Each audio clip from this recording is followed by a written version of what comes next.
Hello and welcome along to the Odds Now YouTube channel for the latest episode of our Premier League betting show, where every week me, Matt Hill, and my co-host Brad Walker whiz you through the upcoming 10 Premier League fixtures of the upcoming weekend and just mark your card really with where we think the value may lie in these games and give you some bets which hopefully give you, if nothing else, some food for thought as you look to build your weekend bets and accumulators. Brad, how's your week been? It's been a busy one, hasn't it, with the Champions League concluding last night. A bit of a manic night that was. Yeah, it was hectic, wasn't it? It was all going on, but I'm not going to complain. The sun's out here in Liverpool as well, so fingers crossed it stays that way ahead of what should be a good weekend of football.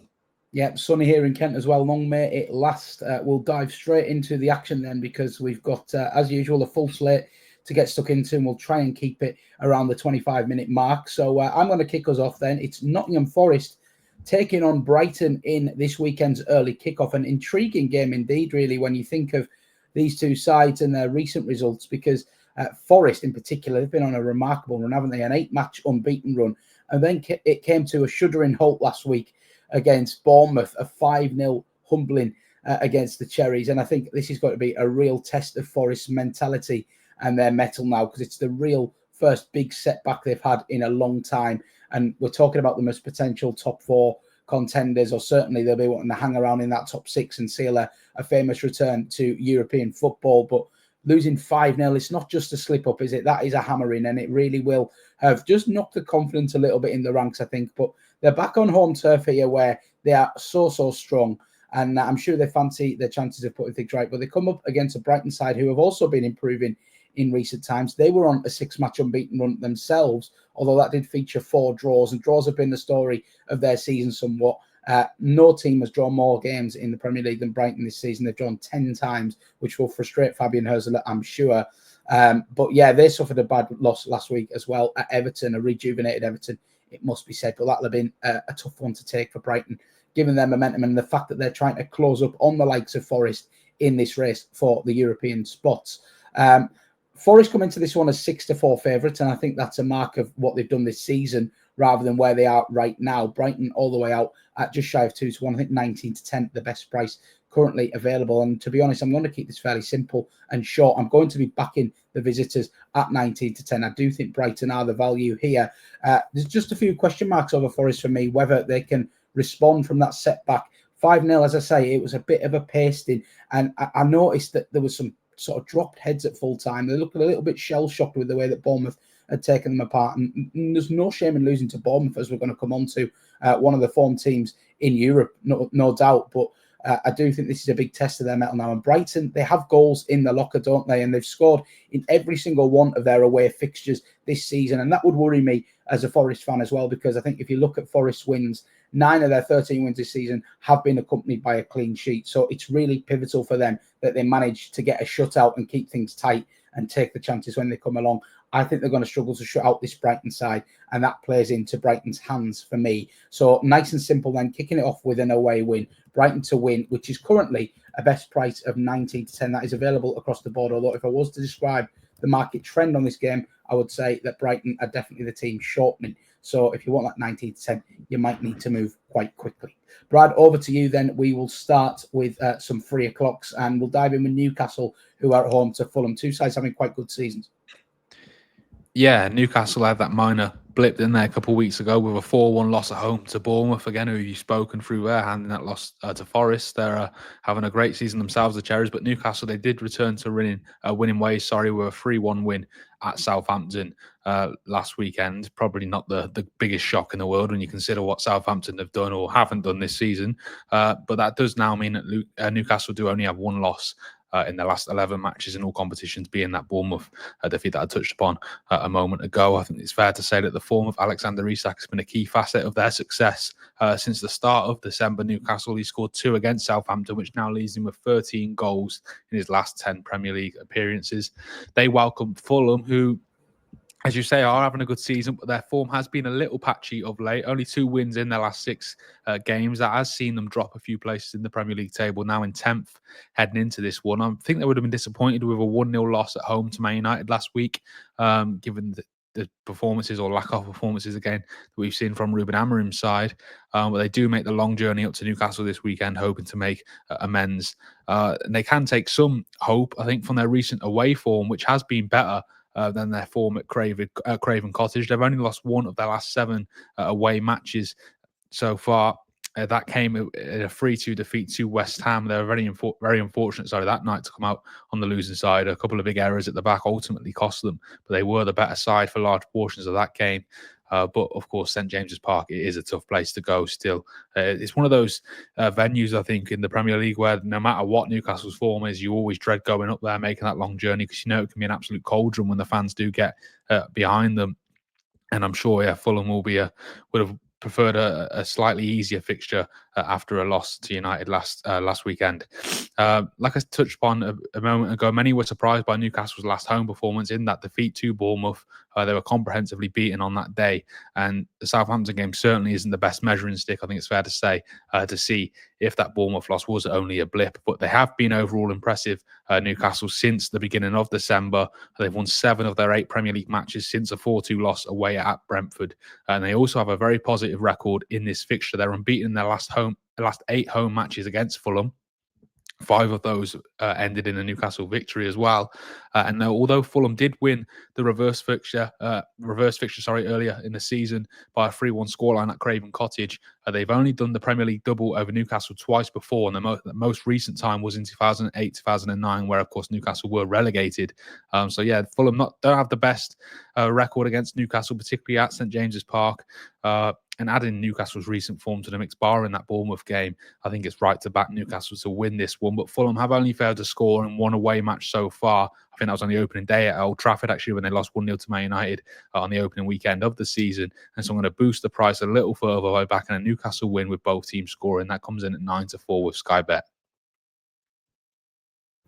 Yeah, 9-4 with Sky Bet for that one. Newcastle to beat Fulham and both teams to score in the match. Well, back over to me then for another 3 o'clock, and it's Everton taking on Leicester. And I've got to say that before this last couple of weekends, I kind of had it down as there were 5 teams bang in the relegation battle, and it was going to be 5 going into 3. That would be the 3 newly promoted sides, along with Everton and Wolves. However, back-to-back wins for Everton since David Moyes returned to the club have really lifted them away from the drop zone. At the moment, they have a 7-point buffer between them and that last relegation spot.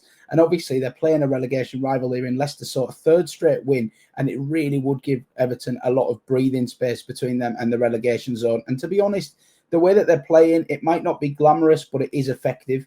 And Moyes has been around the block long enough to know what is required in particular situations. I do think that ultimately Everton will have enough to survive. And it would be, as I say, a really big leap towards safety, even at this early stage, if they could beat a relegation rival here in Leicester.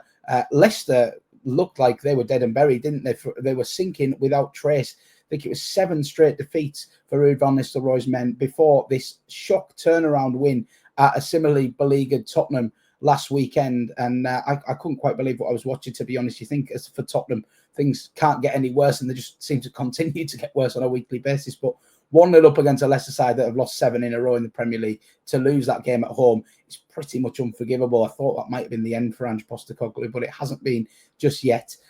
What his long-term prospects are, we could discuss later in this video perhaps. But I think Leicester, it just rebreathes a bit of fire into their season. It actually lifts them out of the drop zone amazingly. However, I just wonder whether they've got enough of those kind of results left between now and the end of the season. I'm still expecting them to end up facing the drop, to be honest. But fair play to them and the players at full time. They celebrated with Van Nistelrooy. They look like they are behind him and they really want to do it for him. So, while you've still got the players united beyond the manager, and they have got a little bit of quality, certainly in forward areas, they're not without a chance. And there are some poor teams in the Premier League this year, it must be said. So nobody, maybe apart from Southampton, is truly dead and buried yet, I would say. In terms of this game, Everton, I do think they're the likeliest winners. As I say, win 2-0, looking for a 3rd win. Confidence is high. They're at home where they're normally very dogged against similar teams in the table to them. However, 4-5 about the Everton victory. I just can't trust Everton at that kind of price. I like backing Everton when they're around the sort of 2-1 mark and they're at home and you think that they can make Goodison Park the difference between winning and losing. But at 4-5, it might be the right price, but it's not for me. I certainly don't want to be getting with Leicester, a team that I really don't have much positive to say about, as you may have gathered from my comments there. So I've gone into the props market. A player that I constantly love watching when I'm watching Everton is Iliman Ndiaye. I think he's been their brightest spark all the way through this season.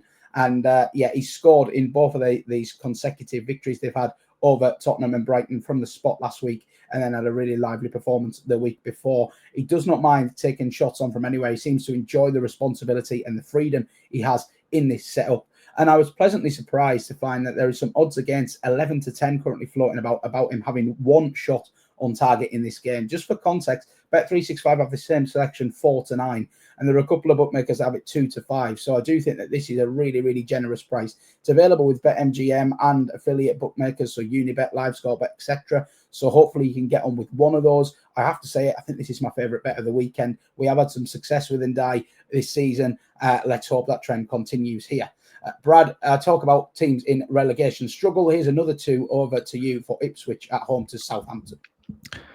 Yeah, it's a massive game, isn't it? I think in that relegation dogfight, at least for Ipswich anyway, Southampton do look as though they're destined to go back down to the Championship, but Ipswich, I'm sure, will be relishing this, particularly as they're at home, as an opportunity to gain 3 vital points. They have lost the last 3 matches on the spin, Ipswich. That included quite heavy defeats at home to Man City, of course, where they lost 6-0, and then away at Liverpool last time out, where they lost 4-1.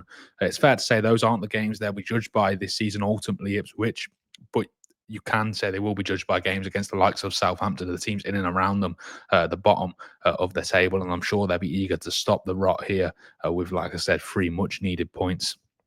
And ultimately, they probably should fancy their chances of doing so. Southampton are without a win in 13.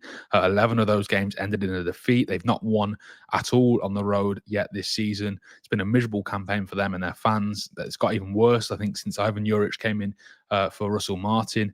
They're averaging 2.3 goals conceded overall in the league and 2.73 at home. Picked up just 2 clean sheets all season as well. I'm going to keep this one simple. It's probably the quickest I've ever ran through a game since we've been doing this show, Matt. But I'm going to back the Ipswich win at 10-11 generally.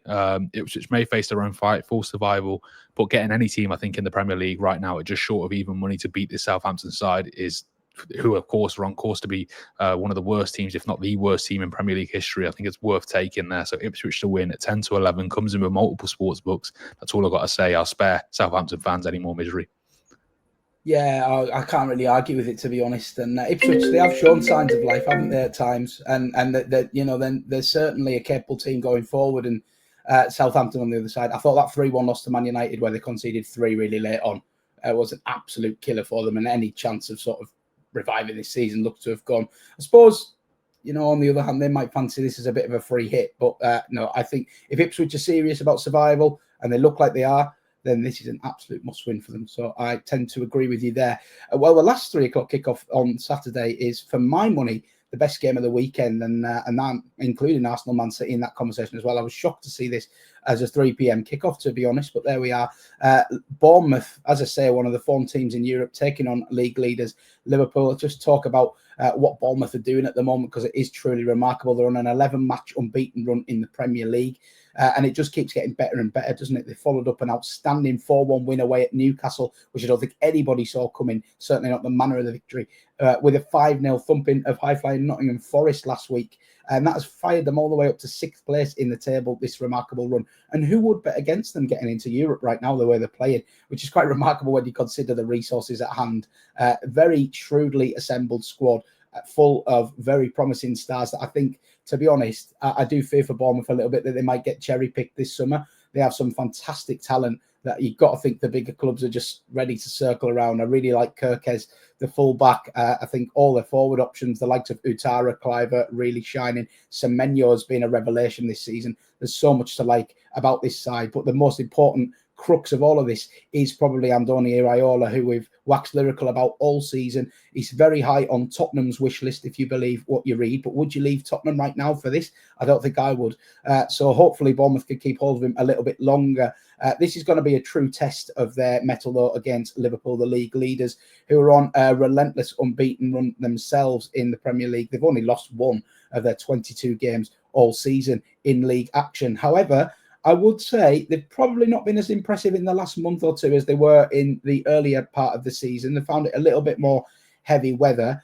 He did have the luxury, Arne Slot, didn't he, of resting so many players in a midweek defeat to PSV because Liverpool's Champions League fate was already sealed and done and dusted. They sacrificed top spot to Barcelona, but not that that really matters. They've been fantastic in Europe this season, and they've been fantastic across the board. But as I say, just a word of warning on Liverpool more recently. When I looked into it, their last 5 victories have all come against bottom half sides in the Premier League. And the last 3 times they've played a team in the top half, they've ended up drawing. So perhaps they've certainly built themselves up a bit of a buffer whereby they can afford a few draws here and there against the better sides, and they're still got to be in control of the title race. But I do think, like Bournemouth, you've got to respect this fantastic run that they're on, and I do think they have a live chance at home here against Liverpool of causing an upset. I can't quite get as far as to put them up for the upset, but what I certainly can do is I thought the draw in this game, given Bournemouth's form, would be a little bit closer to sort of 5-2, maybe 11-4. So to see 10-3 about the draw, I just got to have a little nibble on that. I think that is definitely worth a go here. Bournemouth, like I say, when they don't win, they do tend to draw. They're very tough nut to crack. And I really like the balance of this side. I think Iraola will have learnt a lot from the 3-0 loss at Anfield early in the season, where 3 first-half goals kind of killed the game as a contest. And I think Liverpool, if you offered them a point right now away at Bournemouth with the form that they're in and the situation, I don't think they would sniff at it, even if they wouldn't admit that.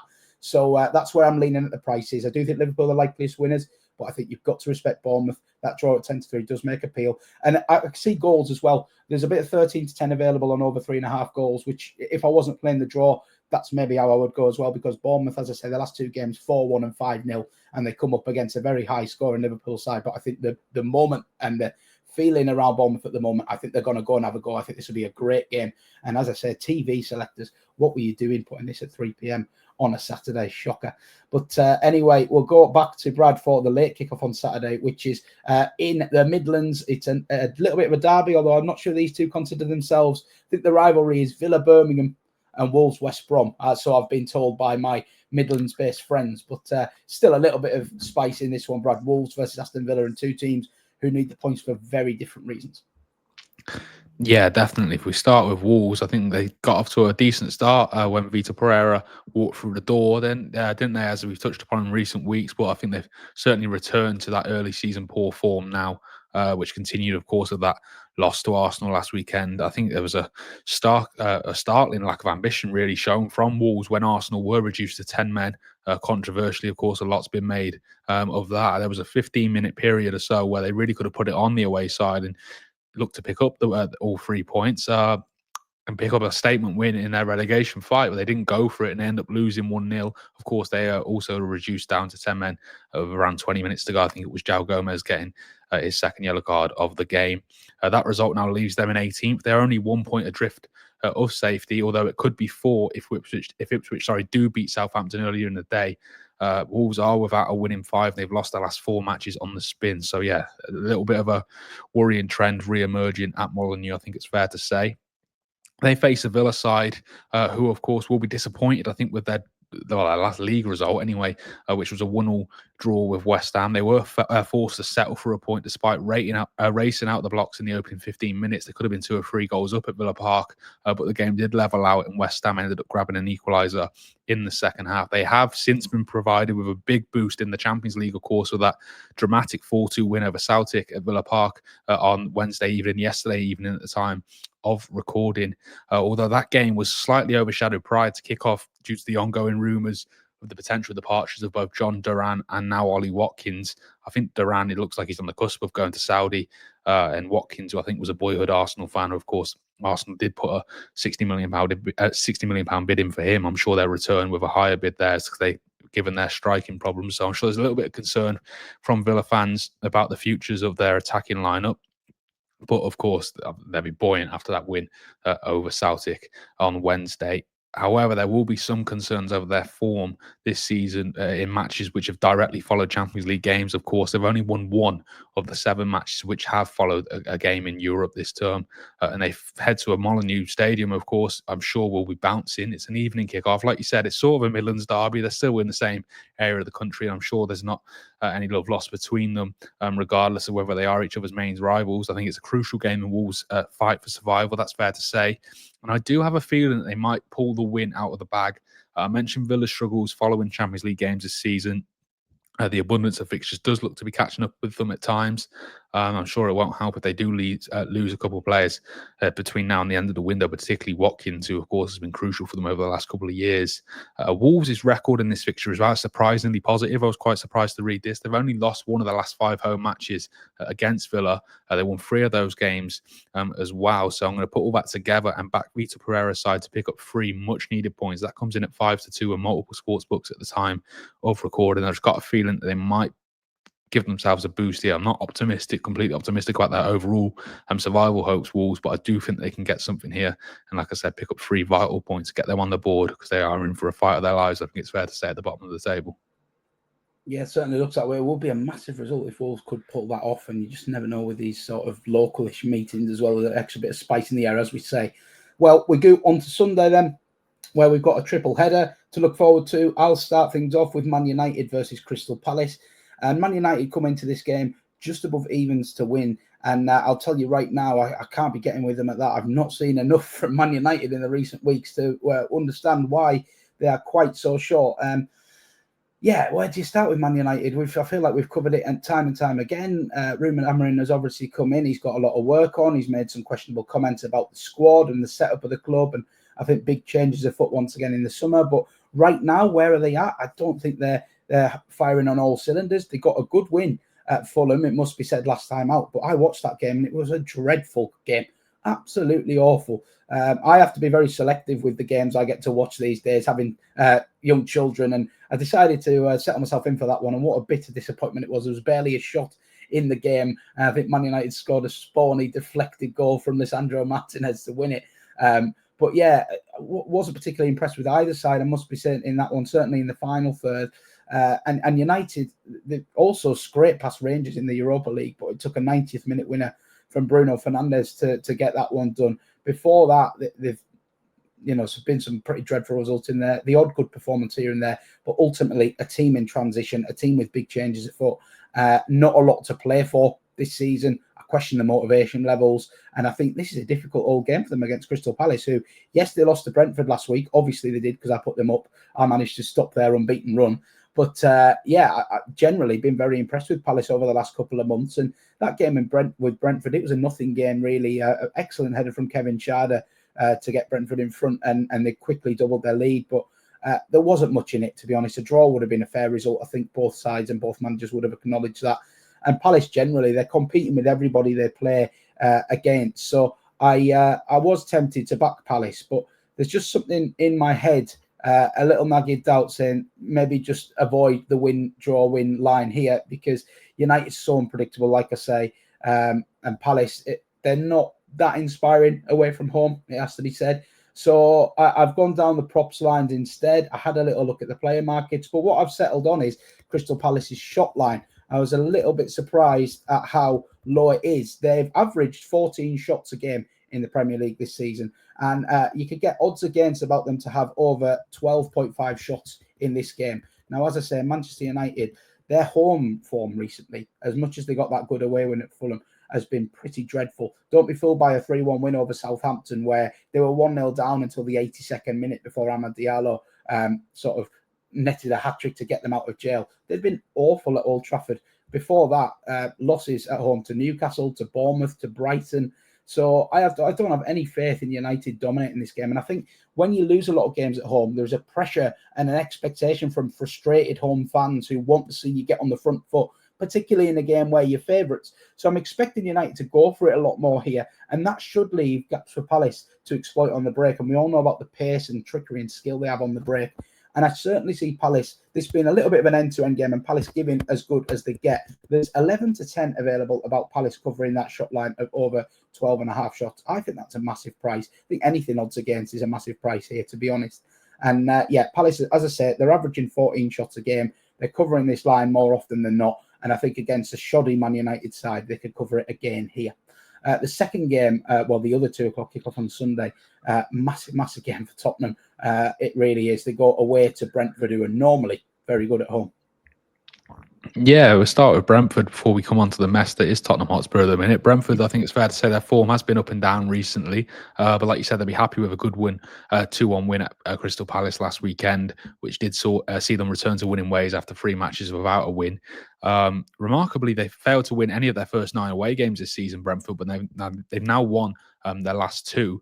They do return to the G-Tech for this one, where they do still boast the 5th best home record in the Premier League, despite not winning any of their last 4 at home. And I'm sure, as we'll now come on to, they'll be confident of changing that against their opponents this weekend. I think it's fair to say that Tottenham are in a bit of free fall right now.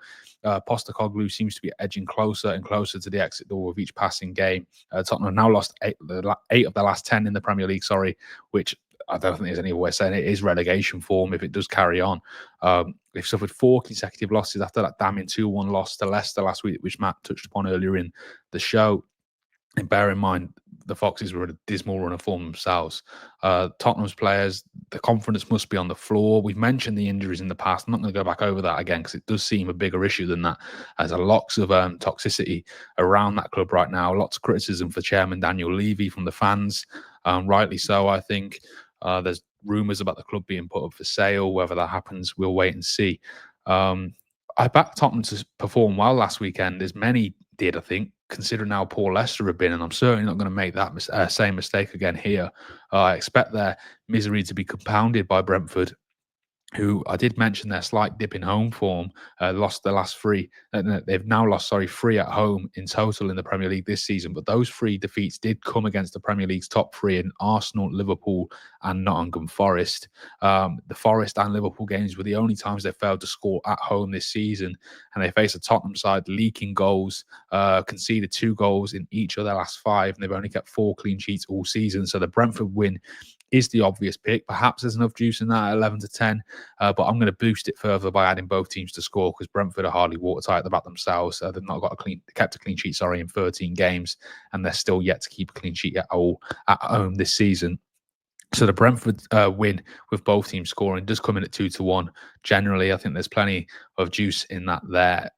If they do lose this one, Tottenham, it's hard to see how much longer Postecoglou can stay in the job because it's a shame because I personally do like him. I don't know whether they're hanging on for that game against Liverpool in the Carabao Cup in a couple of weeks. I think it's next week, actually. I think it's their game after this Brentford one.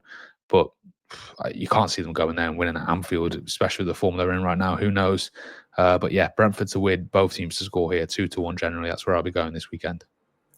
Well, if they are hanging on for that cup game, it's a risky old game, isn't it? Like you say, sliding down the table at alarming pace. And I don't think anybody's seriously thinking Tottenham can get relegated at the moment. But if you were going if you were an alien, you were looking at the last 10 games, you'd be questioning why they aren't favourites to get relegated. They've been that bad. And the injuries, we won't mention them again, but they're definitely taking their toll, aren't they? It's tough to watch. Unless you're an Arsenal fan, I imagine it's great to watch. Talking of Arsenal, they take on Man City in the 4:30 kickoff. The game that the TV people have decided is better than Liverpool-Bournemouth, and they've overruled me, fair enough. But yeah, this is an interesting game, isn't it? Normally we would say this is, of the last couple of seasons, the title decider between the first and second, but very different pattern to the league this season. Arsenal still very much up there, probably Liverpool's chief rivals. I think it's fair to say they're 6 points ahead of them going into this weekend. Liverpool still having a game in hand there as well. But if Liverpool do drop points at Bournemouth, then Arsenal will see yet another opportunity to close that gap further here against Manchester City. And I can't believe that I'm going to say this, but I was instantly drawn to the Arsenal price. And traditionally when these two meet, I'm looking to get City on side. But yeah, I really do think that Arsenal are just in a far, far better place than City. They suffered 2 damaging exits in the Cups, Arsenal, going out to Man United in the FA Cup. They're not out of the League Cup, obviously, yet, but a damaging defeat to Newcastle. It looks like a tall order to go and win well at St James's Park next week. So those 2 cup losses aside, if you take them out, the last 18 games across all competitions, they're unbeaten, and they've won 13, drawn 5. So they're in fantastic form. And even that cup exit to Man United, it was on penalties. Let's be honest, they were the better side as well. So there's very few chinks in Arsenal's armour. They've probably dropped a few silly points. They've probably been on the end of a couple of bad decisions, although I'm hesitant to go down that rabbit hole with Arsenal fans and their conspiracies. But they have, generally proven themselves to be a very, very good team, along with Liverpool, probably the best team in the country right now. Man City, on the other hand, we all know about their well-documented problems. They're not in a good place. Yes, they got through the Champions League, scraped through against Club Brugge, had to come from behind in a game that they were massive, massive favourites to win. And they still don't look right, do they? They still don't look like their old selves. They're playing in flashes. They've had some good performances, albeit against some of the league's lesser lights, which is what we expect as sort of par for the course from Man City, to be able to bully and overpower these teams with their quality. But every time they come up against really good opposition at the moment, they look a shadow of themselves. And I think Arsenal are just in such a good groove generally that I do think they'll get the better of City here. And you could quite easily make a case for just taking what is around even money about the Arsenal win. However, not many Arsenal games have under 1.5 goals in them. So I think by adding Arsenal to win and over 1.5 goals, you're getting 6-4 about that. I think that is an absolutely cracking bet. So that's the way I'm going to play this game. I'm waiting for Man City to prove me wrong and put in a stellar performance. I think that would be good for a neutral from the context of if Man City can refine some form for the rest of this season, then it's going to make them a dangerous beast. Even if they can't win anything, they might upset a few people along the way, kind of thing. But yeah, I think Arsenal will just do a job on them. I think they'll do a job quite comfortably, and I think City's woes will continue. So that's 6-4 about the Arsenal win and over 1.5 goals. That should read, not shots. I think they'll have over 1.5 shots. I think they'll probably manage that. Brad, over to you. That'd be a cracking price if that was available. Yeah. Over to you for the Monday night game, which is an all-London affair between Chelsea and West Ham. No love lost here. Yeah, definitely not. Another big rivalries, a couple of them this weekend. Chelsea's sudden decline, I think, post-Christmas really does need studying. At the start of December, they were being spoken about as title challengers. They're now facing a fight to get in the top four with just one win in their last 7. Bizarrely, I couldn't believe what I was watching really against Man City last weekend. They took their foot off the gas after taking the lead early on. City's new defender Kusanov looked like a deer in headlights. It was an uncomfortable watch. He didn't know, but he knew what he was doing in those opening minutes. And Chelsea it felt like they let him off the hook, and they let City off the hook, and ultimately let them back into the game. And of course, end up losing 3-1 in a game which ultimately could have a massive say in whether they do finish in the top 4. Because it sounds strange to say this, but that is what Man City are in a fight for themselves right now. They're big rivals, Chelsea and Man City, in terms of securing a spot in the Champions League next season. I just couldn't believe how they rolled over for City, really, particularly in that second half. I think it was a really disappointing performance from Chelsea. We'll move on to West Ham, who found wins hard to come by. I think it's fair to say as well, only one in their last 6. And the only win they've picked up since the end of November on the road was a 1-0 win at Southampton. So, yeah, read into that what you will. They've also lost the last 4 at Stamford Bridge, failing to score in 3 of those games. In fact, they've not scored in 5 of their last 6 visits to Chelsea. So it's not the greatest to read. And if you are a West Ham fan listening to this right now and you're looking for some hope to suggest you might come up with a result on Monday. For all of Chelsea's frustrations lately, they do only have 1 loss in the last 10 home matches. That, of course, came against Fulham. But clean sheets have really been a struggle. They've only picked up 1 so far at home. West Ham have also scored in all but 1 of their away games. So it does suggest goals lie in wait in this one. I do think Chelsea's added quality in the forward areas will be too much. If you look at the abundance of options they've got on the wing, and also I know Nicholas Jackson's been not been the most prolific lately, but Cole Palmer has always got a goal in him, especially at home. And like I said, I do think there will be goals in this one too. So 7 of Chelsea's 11 home games so far have seen over 2.5 scored in total. So I'm going to double that up with the Chelsea win. That comes in at 4-5 with Ladbrokes just shy of even money. I think that's plenty of value in that one there. Chelsea win of over 2.5 scored. I wouldn't be surprised if either result, really, but yeah, West Ham haven't been convincing themselves at all. So I will back the home win on this instance, and I'm sure I'll be regretting that this time next week. But yeah, that's where I'll be going for my final game this weekend. Yeah, Chelsea really in danger of imploding, but West Ham, another side, having a pretty dreadful season, it must be said. Well, that's a final game covered then. Just time to recap our bets. And if you haven't already, please do give this video a thumb up and don't forget to hit subscribe for all the latest betting previews here on Odds Now. Brad, I'll pull yours up first then. What would be your best bet of this weekend, mate, if I had to put you on the spot? Brentford win with both teams to score against Tottenham. I think that's a safe bet with all Brentford's home games, really. But when you consider it's Tottenham, definitely the bit I'm doubting most is both teams to score. But yeah, that's where I'll be going. I think in terms of my best bet. Yeah, I think I quite like Ipswich at 10 to 11. I think they made a good case there as well. Just keep it simple. That does look like a big price. Yeah, well, out of mine, I definitely like Iliman and Dye to have a shot on target against Leicester. I think it's a porous Leicester defence, and I think he's Everton's brightest attacking player by a distance this season, and I expect him to be in the thick of it. Wouldn't be surprised if he had 2 or 3, to be honest, and extends his scoring run at the same time. But yes, we shall see how things go. There are best bets. Let us know what your best bets are for this Premier League weekend in the comments. And as I say, if you enjoyed the video, we really appreciate a thumb up and maybe even a comment and a subscribe as well. That would be great. But we'll be back next week to look at the Premier League fixtures again. Keep an eye on all our other content. We've got some darts stuff on the channel, EFL stuff coming on Twitter tomorrow as well with Gab Sutton. So stay tuned and we'll see you again here on Odds Now very soon.